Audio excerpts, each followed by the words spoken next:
Major support for Do the Math has been provided by Chevron,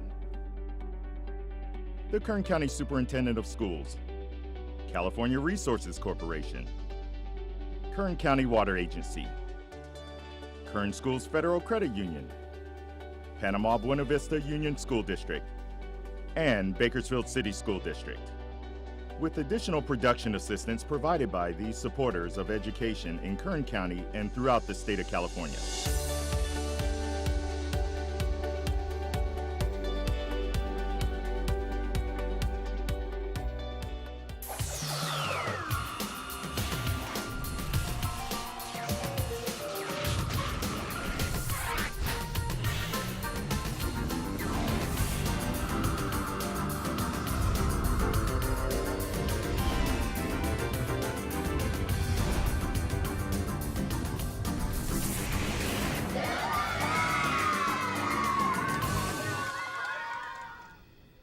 Well, good afternoon and welcome to Do the Math. I'm Michael. I'm Marty. And I'm Chuck. Our phone tutors are here waiting for your call. If you have some math questions, give us a call here in Bakersfield at 636-4357. Toll free in the outlying areas, San Luis Obispo, 1-866-636-6284. You can email us questions if you have them at dothemath@kern.org. You can watch your show live online at dothemathonline.net. And look for us on social media, Facebook, Instagram, Twitter, and YouTube. All right, well, we do have a rather busy day, but before we get to everything else of the day, you have something to celebrate in your life today, correct? I do. Let's hear yes. about that quickly, if you don't mind. Today is my daughter's 6th birthday. There Happy you go. birthday, Malin. That's it, so we wanted to make sure we got out there. So when she's viewing the program, I don't know if she's watching live right now, but she can always... Be. It could be, but later on Facebook or YouTube, and that's just a reminder also, if you see a problem work down and you're like, oh, I remember seeing that, I need to work it out myself right now, you can always go to our Facebook page or YouTube and view any of the programs that are broadcast and just pull them up, just look for the day you want, and there it is. 636-4357 is the phone number. As I said, we have a very busy afternoon, but first, let's take a look at today's Math in the News.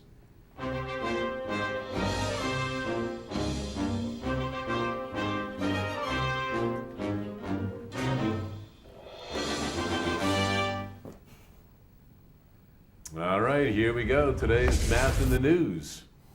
Wow. And with us right now, we have some very special guests in the studio with us.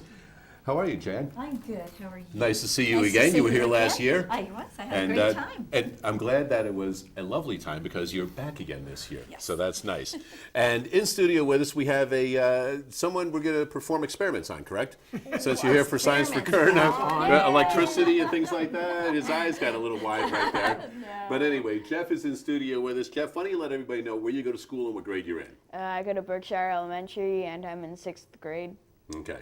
Now, Jan, you with Science for Kern. How Yes. old is this program now? Because it was pretty new when you came out last year. I was, and this year we're in our 2nd full year, and I've been all over the county already. I was in Maricopa yesterday. I'm going up to Kernville next week, and I've been out to Lamont and up to Delano. It's a really great program. So the vehicle they've equipped Yes. you with is everything's running nicely on it, right? Very so you're not getting nicely, stuck and anywhere. usually full of terrific curriculum for the teachers to use. What is some of the curriculum that you find they're asking for most often? Is there anything that's really popular or something that you're always doing more than? The teachers love the electricity unit of study because the students get to build circuits and make buzzers ring and fans move, and that's always fun for them That's a to lot of work fun. with You the see loads. something happening right In front of them. And the students also like the rocks and mineral unit of study. Okay. Because they're really touching, there's 19 samples of minerals and rocks that they get to use and look at and use a magnifying glass on, so they find that exciting. Before we get going, if somebody wanted some more information about you coming out to their school, their classroom, yeah. something like that, where can they get a hold of you? Well, they go to www.science4kern, and it's the number 4, science4kern.org. And right there they can see a tab that says Lending Library. They pull that down and they can make a reservation, and I will get in touch with them and bring some science out to their classroom. All right. Well, you know what? We've got our We have a little fun thing here to do. young assistant here with us this Yes. afternoon. So why don't you go ahead and we'll let you guys get started. Okay, this sounds really great. Okay, Jeff, I'm really glad you're going to help me here. Have you ever thought about riding a skateboard? How do you hold your hands when you're riding that skateboard? What do you hold them real close to your body, or do you stick them out? What do you I'd do? say you stick 'em You out. kind of put them out. And do you know, like little babies, when they're learning to walk, they always have their hands out, don't they? Yeah. Well, there's a scientific reason for that. Do you have any idea what that is? Bouncing. Balancing is a great part of it. It's called your center of gravity. When we stand on our 2 feet, our center of gravity is right here.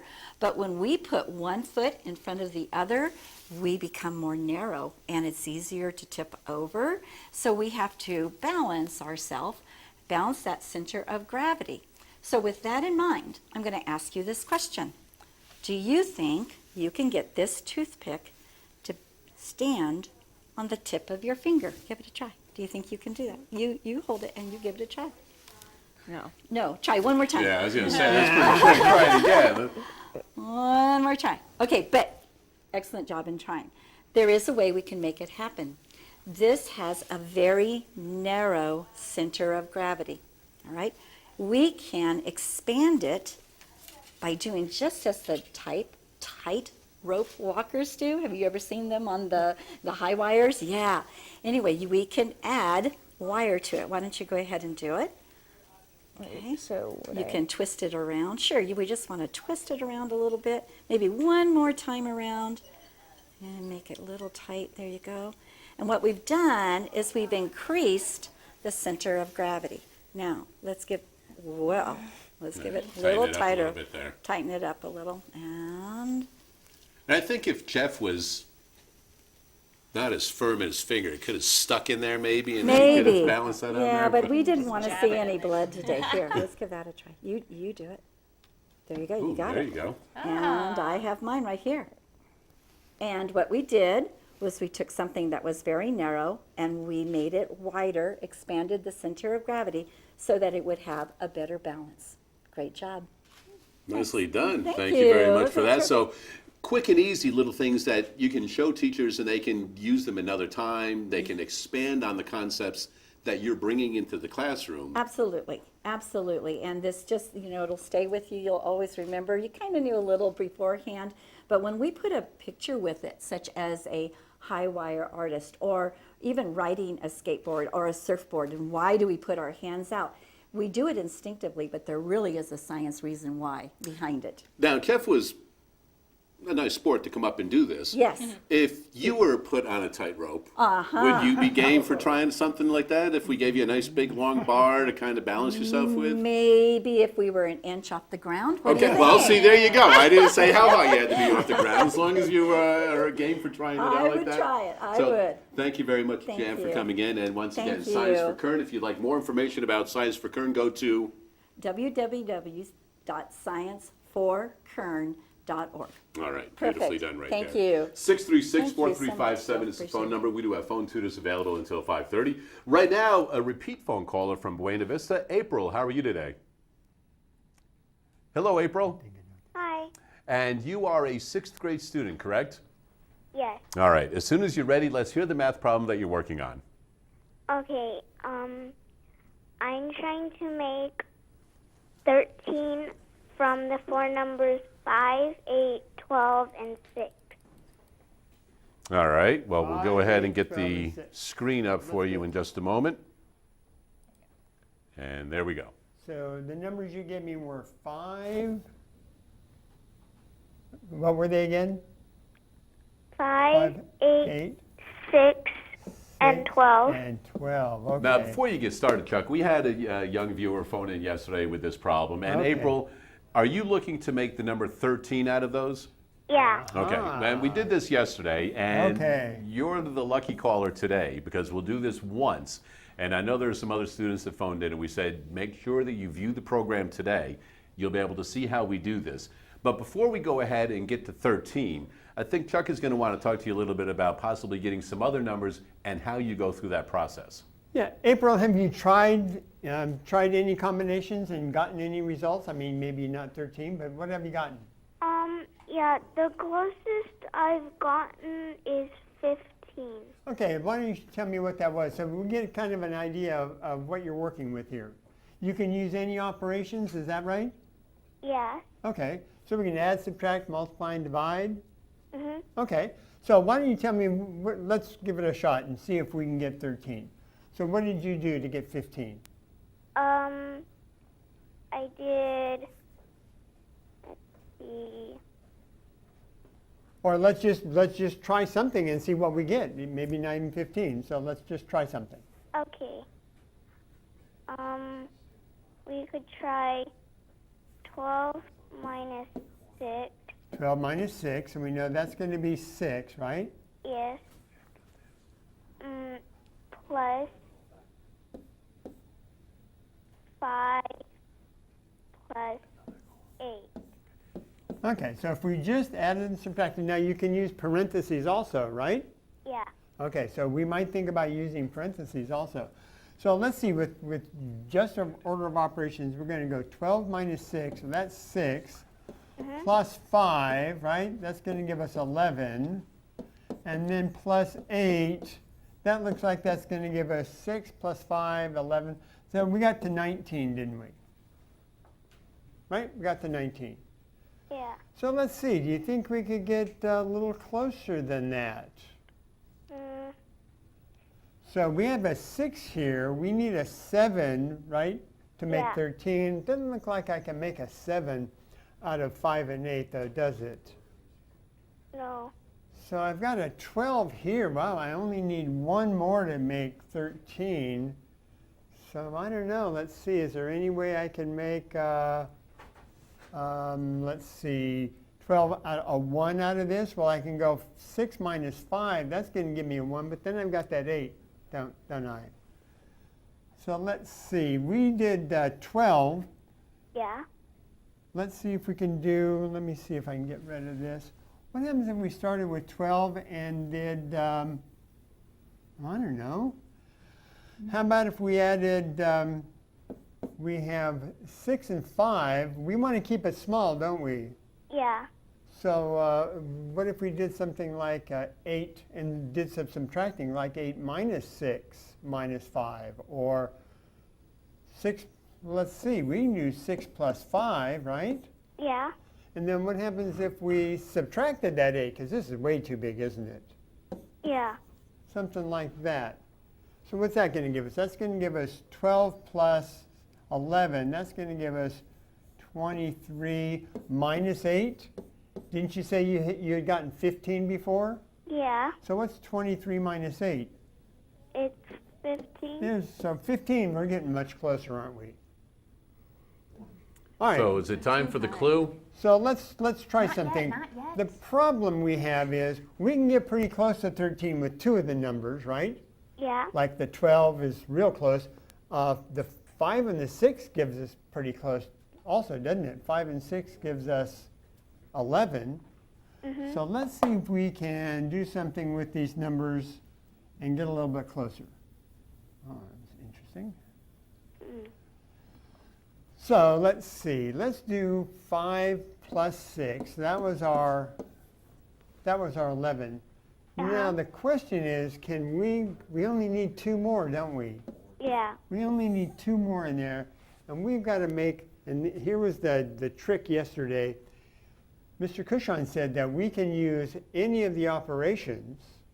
We can Yeah. use parentheses, and something else that we can use.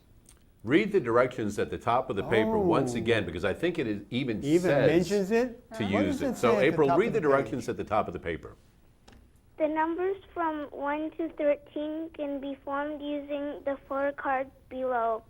Queen equals 12. You may use addition, subtraction, multiplication, division, place value, exponents, square roots, factorials, or even decimal points. Even decimal points. Aha, there's our clue right there. We want this to equal to 2, don't we? Yeah. But 8 and 12 are way too big to be 2, right? Yes. But can we put a decimal point in there to make it into a 2? Let's see, what is 8 plus 12? 8 plus 12 is 19. Close. 20. 20, isn't it? But we don't want 20. We want 5 plus 6 plus 2 right here, don't we? Uh-huh. So how can I make that 20 into a 2? You put a decimal between the 2 and the 0. There's our 2.0, isn't it? Uh-huh. Well, if I put a decimal point in here to make that 2.0, what do I have to put into these numbers? Got to put decimal points in there too, don't I? Yeah. So where am I going to put a decimal in these two? So when then I add them together, I get 2.0. Well, I got one decimal point here, one decimal place here, don't I? Yeah. So let's put one decimal place on this one. How about 0.8? Okay. And let's put one decimal place on this one. Instead of 12, I'm going to make it 1.2. 1.2. What's 0.8, 8 tenths, plus 1.2, 1 and 2 tenths? It's 1.9. Close again, it's 2.0, isn't it? So isn't 0.8 plus 1.2 equal to 2.0? Which is really just the whole number 2, isn't it? Yeah. So isn't this 11 plus 2, which is? Yeah. There's your 13. Oh. So we got 5 plus 6 plus, with a decimal, 0.8 plus 1.2, and that gave you the total. Was that the last number you had to get? 1 to 13? Yes. And 13 was the last one. And Could there you say it again? I couldn't hear you. the answer, can you see it up on the board? No, I'm not watching. Okay, it's 5 plus 6 plus 0.8 0.8, plus 1.2. 1.2. Okay. Okay, thanks for the call. There you go. Nicely done, April. I know a lot of other students will benefit greatly from that. Even perhaps the young man sitting off on the side we had doing some science before may see that problem come up later on during the week. We do have phone tutors available until 5:30. We have a lot of special guests come in and visit us throughout the years, and this is our 14th season. And in studio with us right now is Earle. How are you today? I'm good. Yourself? I'm wonderful. You are the mayor of the Dream Center, I hear. Yes, I am. All right, before we get into a little bit about that role, why don't you explain to everybody what the Dream Center is? What goes on at the Dream Center? Can you talk to us a little bit about that? Well, yeah, the Dream Center is basically a resource center for foster youth. They can come in and get help with a variety of things, such as if they need housing, we do emergency food, we give snack bags. They can use the computer to access their Facebook, YouTube. So there's a lot of resources that the Dream Center provides for foster youth. Yes. And how did you become mayor, and also kind of what is your role as mayor of the Dream Center? Well, pretty much just hang out.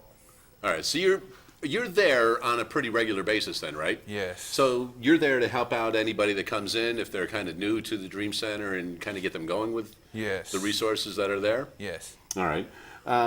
Why is the Dream Center, what are some of the important things that the Dream Center offers foster youth when they come in? Because you talked a little bit about they can get on the computer and help place them in different things. Like, say, we got people there that are placed that do Section 8.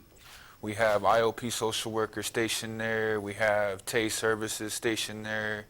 We have probation stationed there. And we have, well... Is there anything that you would like, because there are some people going, all right, well, there's a lot of services for foster youth. Is there anything that you would like people to know about foster youth or things that they may have misconceptions about possibly? Well, yeah, there's a lot of things that people have misconceptions of about foster youth. You know, some people think that we choose to move out of our family's house when really that's not what it is. We're kind of forced out of our own home. Okay, different things happen, different circumstances and things like that, and they become in the foster youth program. And the Dream Center is someplace where they can go and meet other people, get together with these resources, and keep moving on. Yes. What are some personal goals that you have right now? Well, I'm currently really doesn't really involve the Dream Center people, but I'm currently working with my church to get into ministry school. Okay. And how long have you been working on that? Is that something new, or you've been working I've been on at that? this for about gonna be 3 years next year. All right, well, good. Well, congratulations on that. Certainly perseverance is helping you out with that. Where is the Dream Center located, in case there's some people watching and they're like, hey, I didn't even know about that. Sounds like a great program, a resource that we might be able to forward on to somebody. Where in town is it located? It's located right off of 18th Street. Okay, so 18th and, is it 18th and L? Okay, so 18th and L is where the Dream Center is. And is it during the day, during the night? When can people go? During the day, they're open from 8 to 5. Okay, so regular business hours, 8 to 5. And when they come in, do they have to address you as mayor, or they can just say, hi, Earle? Well, no, they don't have to. But if they do, it's all right. Yeah, it's So if I fine. come in sometime, I can go, hey, where's the mayor? Yeah, All right, well, you know what, Earle, we certainly do appreciate you coming on. You're a big fan of Do the Math also. yeah. How'd you hear about us? Well, I actually used to watch this show when I was in school. Okay. I didn't quite really pick up anything that you guys were talking about, though, because I had this teacher in school that was telling me, you know, you only have two numbers, 0 and 1. He was like, because you either have one of something or you have none of something. Well, you know what, those two numbers, yeah, right, because when you're working binary like that, true in that case. Earle, we certainly do appreciate you coming down. Do us a favor, as mayor of Dream Center, can you spread the word about Do the Math also? Yes. Excellent. And That's did you all know we you ask. can save 15% or more on car insurance by switching to Geico? You know what? I've heard that somewhere before. Earle, certainly is a pleasure having you come in. Thank you very much for that. 636-4357 is the phone number. We do have phone tutors available until 5:30. Right now, we'll go to a student from Berkshire. And Janae, how are you today? I'm good. How are you? I'm wonderful myself. What grade are you in? I'm in 6th grade. And what is the math problem you're working on? I'm working on algebra, and my first problem is 4 parentheses w plus 2x parentheses, then positive 9, then parentheses, then negative 4w, and then parentheses. Okay, do I have it right up here, Johnny? Can you see it? So I have 4 and then parentheses and then w plus 2x, you said? Yes. And then close the parentheses plus 9 and then open the parentheses and I have negative 4w, is that right? Yes. Okay, what are the instructions that it says for this What problem? do you say? What are the instructions that it says? Does it say solve it? Does it say simplify it? What does it say? It says simplify each expression. Simplify the expression. Okay, and we know it's an expression, not an equation, because there's no equal sign, right? Yes. So we're not actually looking to figure out what x equals or what w equals. We're just going to take this big, ugly expression and kind of make it prettier. Does that make sense? Yeah. All right, so let's look at the 4 here real fast. Or actually, let's go inside the parentheses. Can I add w plus 2x together? No. Why not? But it would be nice if I could, right? But I'm thinking Yeah. I can't. But why can't I? Because they're 2 different letters, and Yeah. you can't combine them. Good, because they're not like terms, right? Yes. Good. So, okay, so we can't combine those, so that's out of the question. So let's go outside the parentheses then. It looks like this 4 is stuck right on the parentheses. What does it mean when you have 4 and then stuck right up against the parentheses? What does that mean? You distribute it into both of the numbers inside the parentheses. Good. So we're going to distribute it because it's being multiplied, right? So Yes. we're going to multiply it by everything inside the parentheses. So we're going to multiply 4 times w, which is?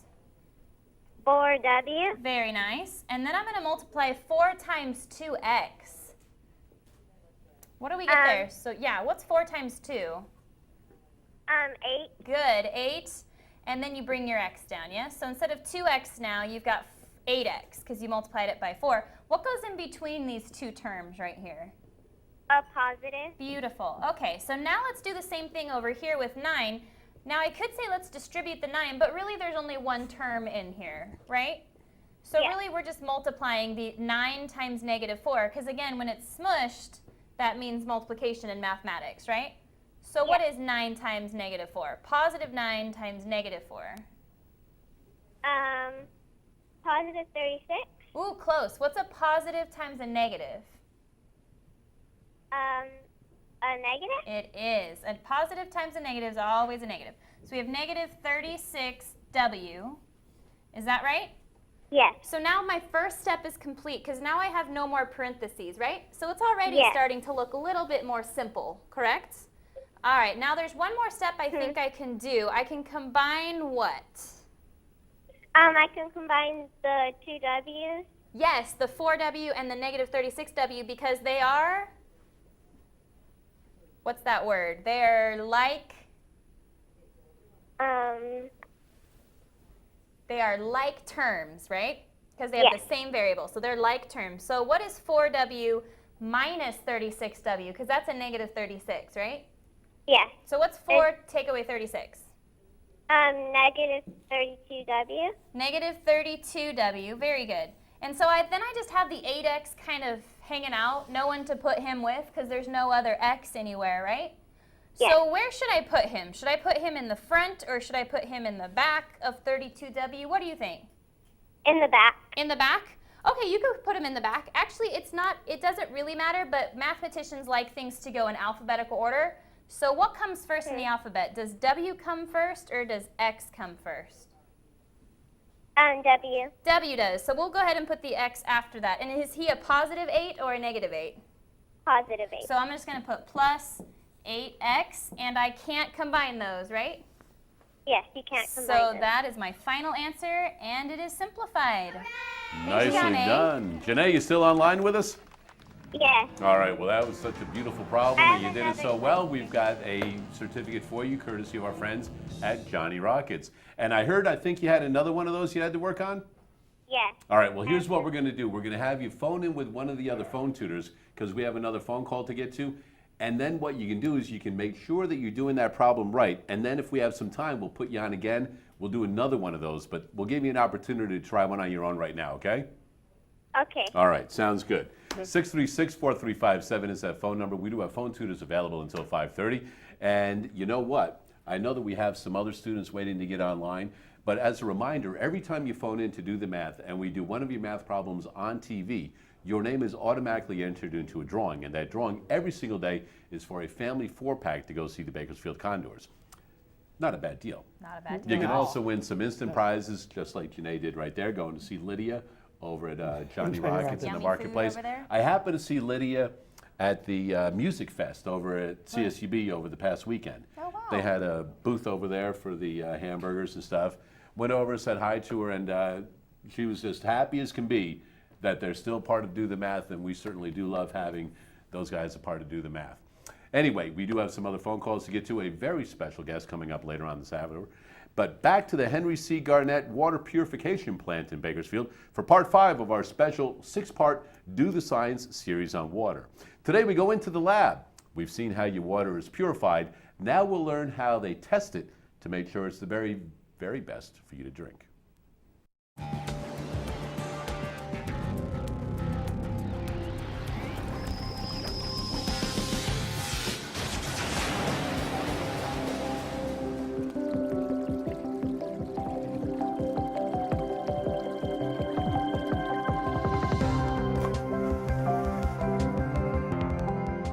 Well, Olivia, you had a little bit of a taste of what it's like to work at the treatment plant. And on our next stop, Dave, we're now in the lab. That is correct. So we actually need to know what's in the water, both when it comes into the plant, when it leaves the plant. And we have our own laboratory with a lab analyst do that. So with us is Sandy Minner, and she's the lab analyst with Improvement District number 4. So what is your role here in the lab? I am a lab analyst. I've been here for 7 years, and we're jack of all trades in the lab. We have to do sampling, testing, report preparation for the state, and we basically test all of the properties of water that would be important for drinking water, make sure that it's safe for consumers. So Sandy, what type of degrees or college classes could I take to get into a laboratory career like this? Well, it's not required, but I have a degree in chemistry. A biology degree would also be helpful. Basically, anyone with a strong interest in math and science would probably be a good fit here. And I was just outside with Derek testing the water and the whole final process of the distribution stage. But when you get the water in here, what type of analysis do you have to do? We do things, physical chemistry like pH, alkalinity, total dissolved solids, whether you're going to have a lot of minerals that build up on your sink, we want to minimize that sort of thing. Anything that is hazardous to health, of course, we're testing for regularly. We go out weekly to our distribution system and sample at various points along the distribution system and get samples for both microbiological testing and the physical analyses.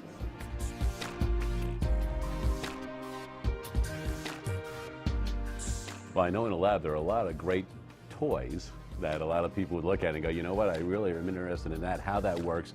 I know you've got a mass spectrometer that you guys work with and some other instruments. How about we go check those out? Okay. All right.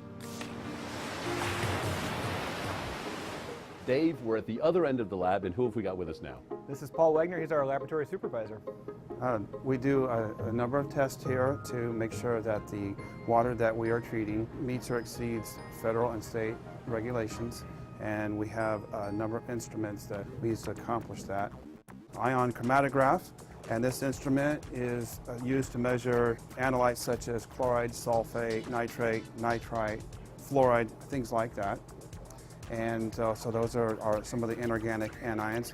And then we have an instrument right here. It's called the Atomic Absorption Spectrometer, and it measures metals. And it has basically 4 different ways of doing that. This particular method would be measuring things like magnesium, manganese, that sort of thing. And a sample is introduced through an aspirator tube.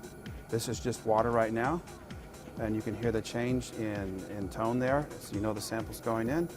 This happens to be a calcium carbonate solution, and I'll show you what that looks like when it's introduced into the instrument. Have a nice reddish orange.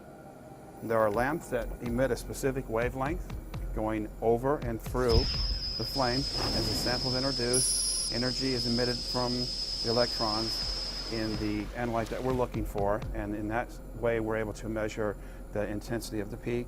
Again, looking at that peak, we're able to use the calibration curve previously put in, and we can get the concentration of our analyte that we're interested in. This particular instrument is used to measure disinfection byproducts, and those are components that are formed when total organic carbon comes into contact with strong oxidants like chlorine. And we also use this instrument to measure pesticides. With this whole mass spectrometer system, what exactly does it do? I mean, there's a ton of stuff over here. This is all one instrument right here from that printer to here. So we have 2 automated samplers. This one introduces volatile organic chemicals.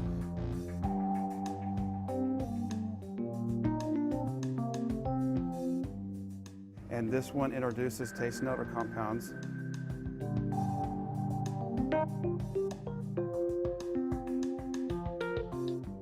They're both going into the gas chromatograph, and then inside the gas chromatograph we have columns. These particular columns are hollow. All the compounds come in at once. They are hopefully separated and delivered into the mass spec one at a time so we can measure the intensity. And then you will come over here, and the operating system is able to measure both by the mass of a compound and the area of that peak. We're able to quantitate the concentration through a calibration curve that was previously analyzed. So after looking at this compound table and everything that you have to measure here, what do you find most interesting about working in this lab? You know, I like the analyses. It's a challenge, especially at the levels that we are measuring. We're looking, I know that sounds kind of odd, but we're looking to see how little we can see. Where in some labs, one that I came from, we were concerned about how much we can see, but this is drinking water, so it's very low-level analysis. So it's a challenge because the instrument has to be running very well to get to those lower detection limits. Over here we have the 1 megawatt facility. Throughout the course of the day, it generates electricity. Over the course of 2014, we generated 1,660,000 kilowatt hours. So treated water actually uses considerably less. We're looking at about 900 kW.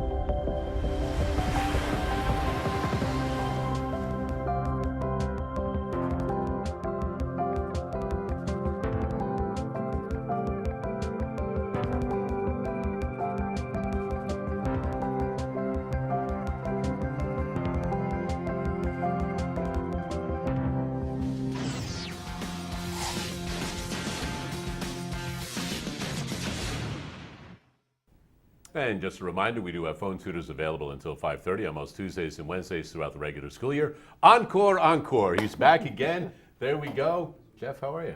Good, how are you? Good. You have your center of gravity all set? You ready to do some math problems now? Mine was messed up. Yours was messed up. Well, you know what? Hopefully Jan was able to help you fix it up and you're all good now. You ready? All right. I need your head straight for this. You good? Yeah. All right. So you've been working on some fractions at school? Yeah. All right. Let's take a look at the first one that you've got. This is one of the problems that you're working on for homework. So Tom is serving some juice. He serves, is that 5/8 of a pitcher? An hour later, he serves 3/4 of the other one. How much did he serve in all? So I thought for a minute it was going to be 3/4 of what was left. Yeah. But we've got 5/8 of one and 3/4 of another. So Jeff, why don't you head on over to the board? And Marty or Chuck will work with you over there. Okay, just grab one. Why don't you grab that one? And once again, so first of all, you served 5/8 out of one. And then you served 3/4 out of another one. We need to know what was served all together. Same pitcher, I'm assuming. Two different ones. Oh, two different pitchers. Two different ones. Because it says the other pitcher. So it's a different size pitcher? Or the Same. size? You've got two of them. Oh, okay. All So right. he dumps 5/8 out of one, and then he's like, well, I don't want to use that one again. Let me pour 3/4 out of this one. Okay. All right, so whatever information you need to eat up there, let's go ahead and solve this problem. Okay, so there's 5/8 of the first picture.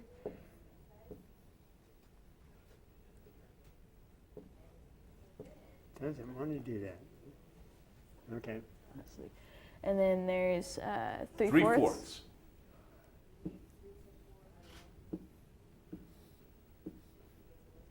So that'd be adding to figure out how many you served in all. First you have to find the denominators, the least common denominator, so you can do the LCM.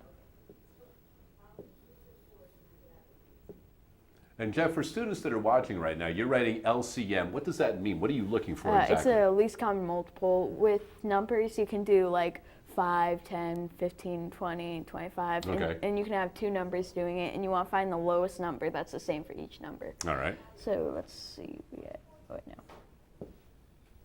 That was well said. Well, he's been here a couple of times. He's like a professional now. Wow, yeah. We should hire him. That was incredibly well said. We'll have to give him Mary Lou's stool, though, I think, to step up on. I'm going to tell her you said that. She'll be here soon. And then you already have 8. So Yeah, so it was pretty quick to find the LCM here because it was just the second multiple of 4. Good. Right, so then Here, let's just, okay, we'll try it now. Oh, to click on the pen. Okay. There you go. Okay, there we go. So you can do like that fraction equals the least common denominator, so that's 8, and you have to multiply this this by 2, and so you have to multiply the 3 by 2 too. So then that's 6, and then there's 5/8 just times 1, so it stays 5/8. So you're going to change that to 5/8 plus, oh, okay.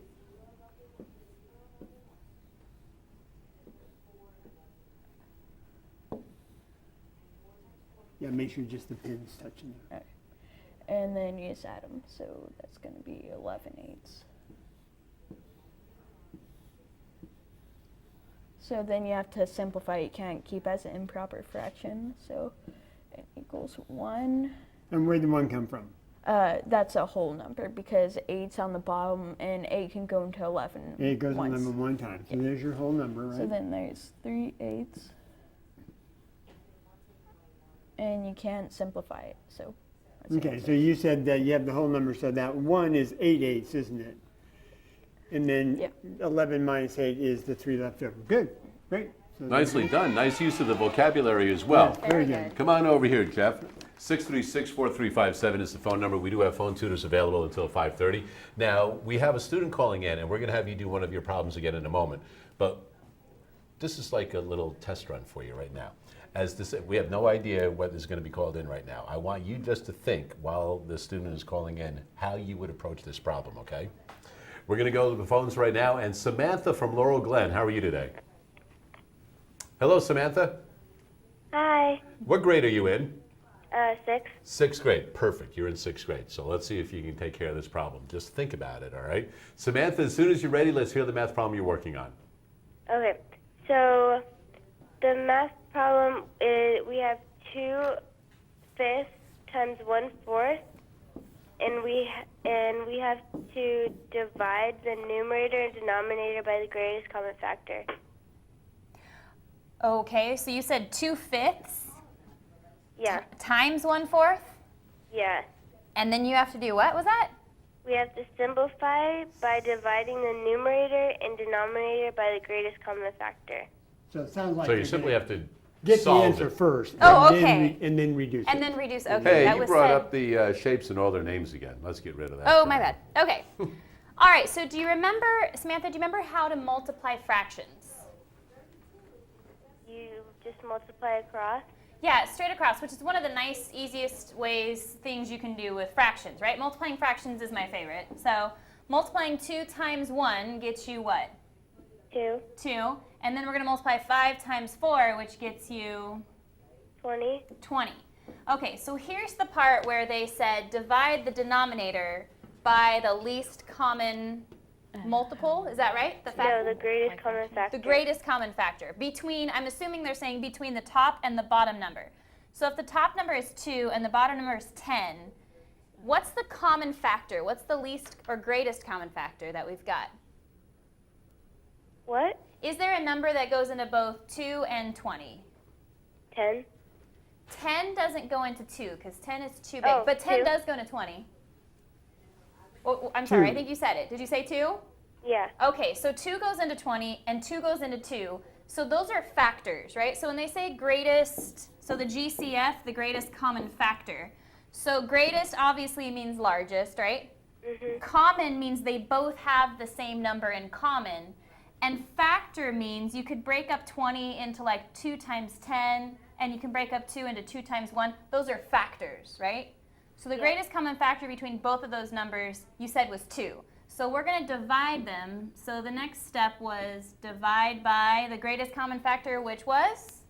2. 2. And when we divide by 2, we get? 1/10. 1/10. And now the greatest common factor between 10 and 1 is just 1. And so if we try to divide by 1, I don't think that's going to change anything. So I think we're fully simplified here. Is that right? Yeah, but it asks for the simplified expression and then asks for the product. It asks for the simplified So expression, that is simplified. which is the product, right?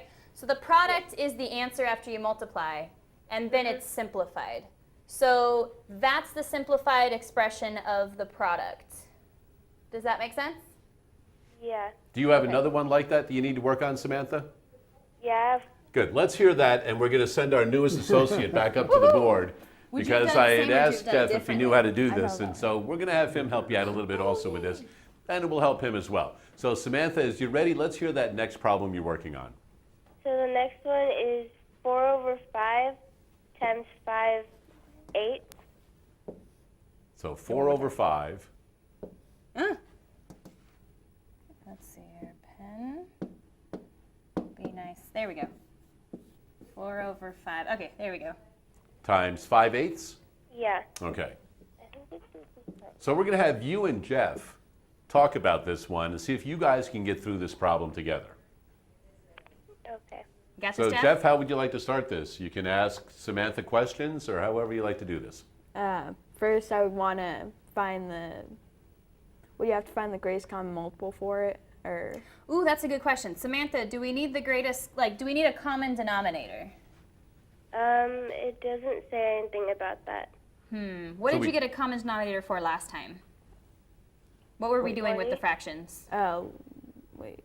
Oh, yeah, for my problem? Yeah, for your problem. For my problem, we just had to find the least common multiple for the denominator. Because what were you doing with the two fractions? We were adding them. You were adding them, correct? So you needed them to be the same size pieces in order to add all the pieces together. Are we adding here? No. No. Okay, so you just... There we go. So what do we got here? Samantha, what do you think?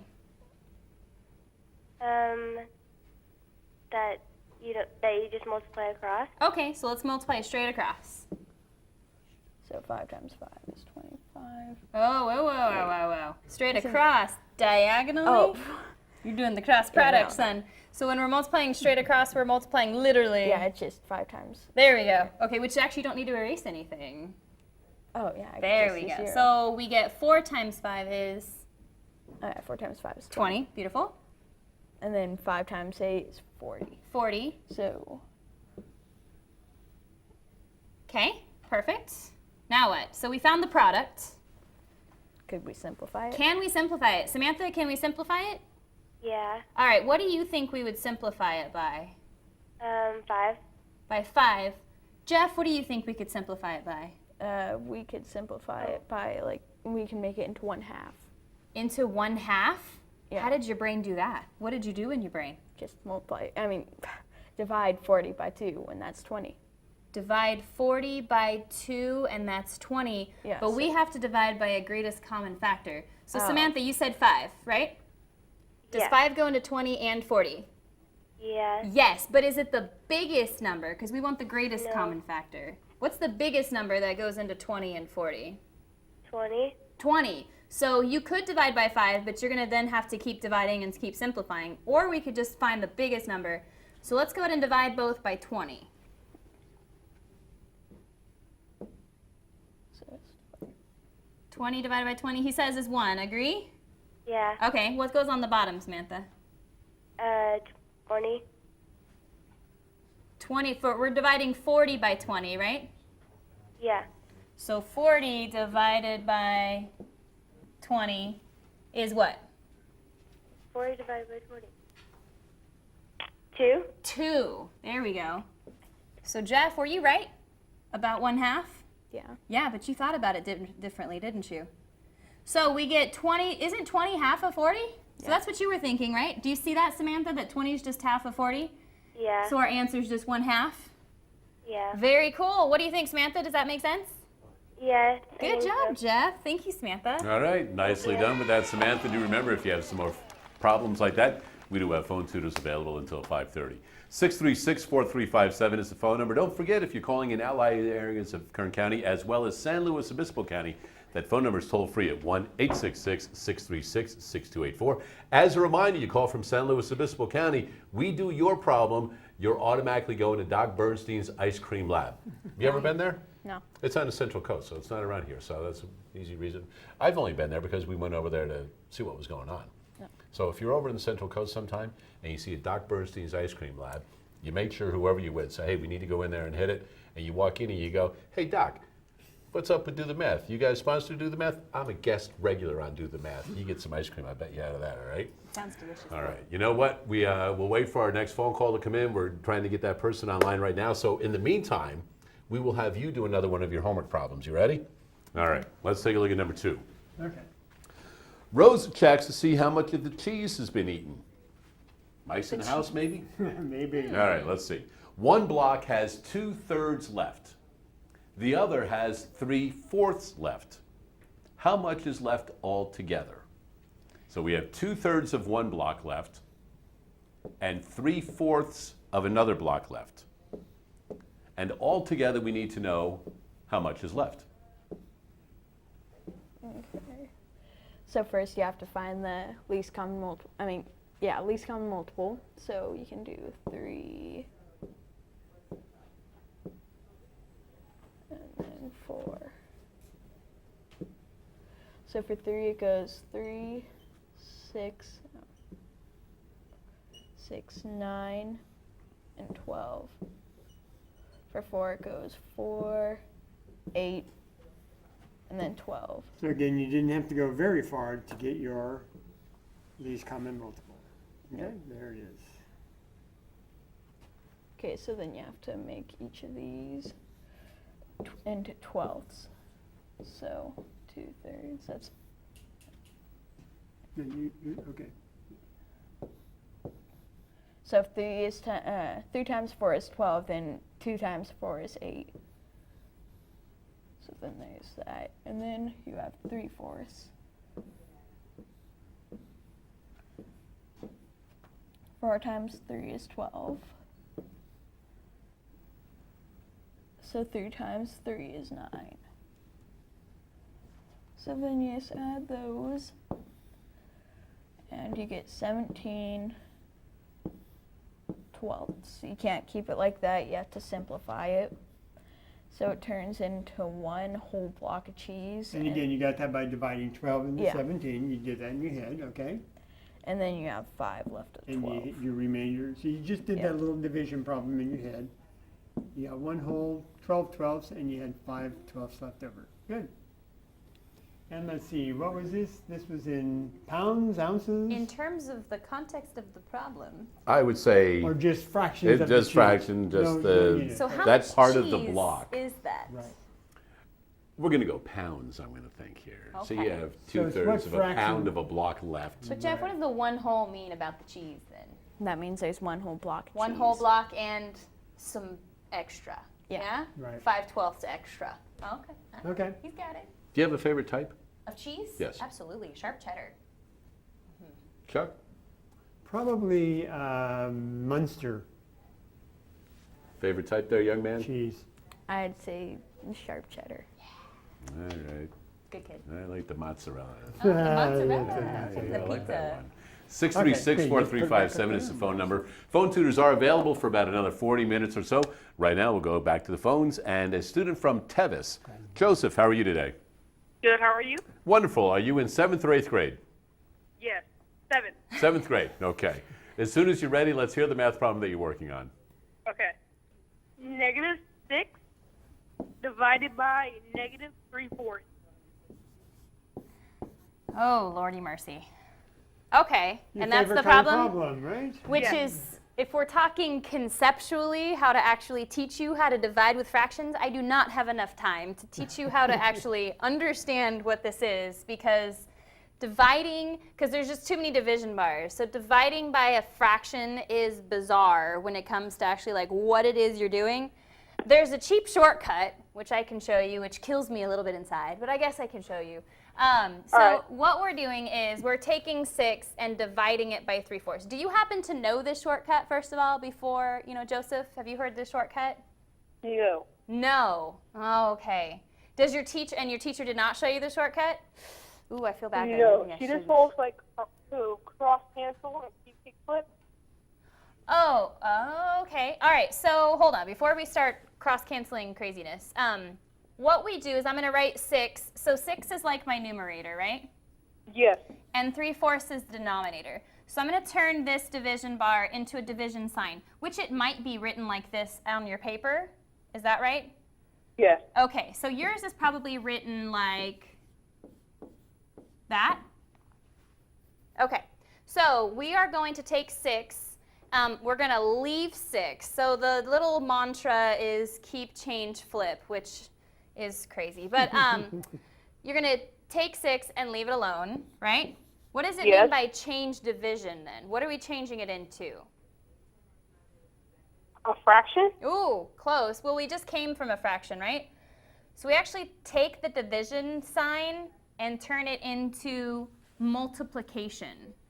The why on why this is true will, again, take me about 20 minutes. I'd love to explain it to you, but the why on this works is crazy. And then we take 3/4 and we have to flip it, okay? So 3/4, if I flip it, would turn into? 4/3. 4/3. And I like how you said you would have about 20 minutes because you've actually got about 4 to take care of this. Yay! Good thing I didn't start explaining the whole thing, huh? Okay, so I've lost my negative though, right? So where should I put my negative? You could either put him down here at the 3 still, because he's still down there, or you can put him on the 4, or you can put him out front. Okay, it's the same thing, depending on wherever you put it, it's the same thing. But now we just have multiplication, right? Yeah. So I hate this cross-canceling business because my students always screw it up and they start doing crazy stuff. So I'm going to take 6 and turn it into a whole number, right? Do you remember how to turn 6? I'm sorry, it is a whole number. Turn it into a fraction. So take 6 and put it over 1. 1, great. And then again, my favorite thing to do with fractions is multiplying. And so now I have a fraction multiplication problem, which is just top to top, bottom to bottom. So I'm just going to multiply straight across. And let's go ahead and multiply 6 times. We'll put the negative on the 4, because out front there is kind of confusing on where I'm going to throw my negative. So I'll put it right there. What is -6 times -4? Positive 24. Brilliant. Okay. Over, what do you think is going to be on the bottom then? 3. Perfect. And I actually know what 24 divided by 3 is. 8. 8. So my final answer is 8. 8. Smiley face. Now trying to explain why 6 and 3 divided by 3/4 is a bigger number than 6, you should be asking why that works. And then see if you can figure out why that little trick works. Okay? All right, nicely done with that problem, Joseph. Do remember, if you have some more like that, we do have phone tutors available until 5:30. Can you do one more fast? I'm going to give you 2 minutes to do this next problem. It's the last one on your homework page. All right? To the 2 board, minutes. young man. Here we go. You have 2 minutes. After 1 hour, the box of crackers has 5/6 left. So we need 5/6. Later, 1/3 of the box is left. What is the difference between those two fractions? So 5/6 and 1/3. Okay, So I noticed immediately when he said difference, you wrote Yeah. down subtraction. subtraction, right? So it's really important that we know what operation you're doing. Great, okay. So then just back to the LCM. So then there's 3. So you can do 6, 12, and then 3, and then 6, and you already have it. It's 6. So then you change each of these to 6, so 5/6 just stays same. So that just equals 5/6. And then 1/3 equals, so that's times 2, so that's just 6, and then 2. So these two subtracted, that just equals 3/6. And then what do you do with 3/6? You could simplify it. Simplify it. So let's go ahead and simplify it. So then you can simplify it to 1/2. And where'd you get the 1/2?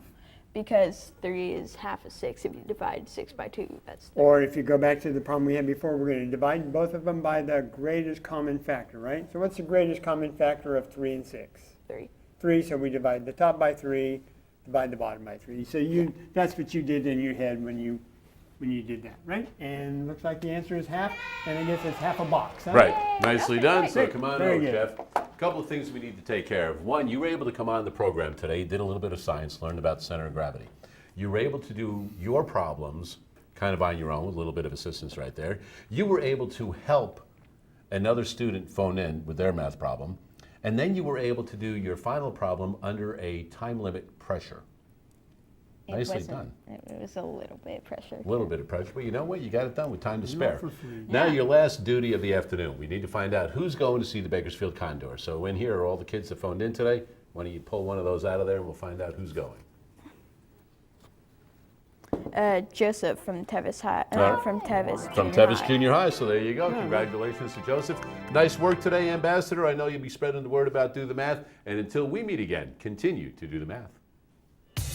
Nice work, bro. Thanks.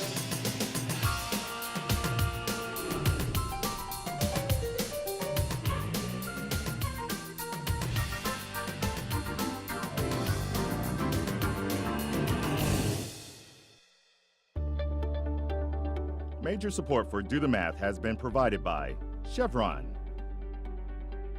the Kern County Superintendent of Schools, California Resources Corporation, Kern County Water Agency, Kern Schools Federal Credit Union, Panama Buena Vista Union School District, and Bakersfield City School District, with additional production assistance provided by these supporters of education in Kern County and throughout the state of California.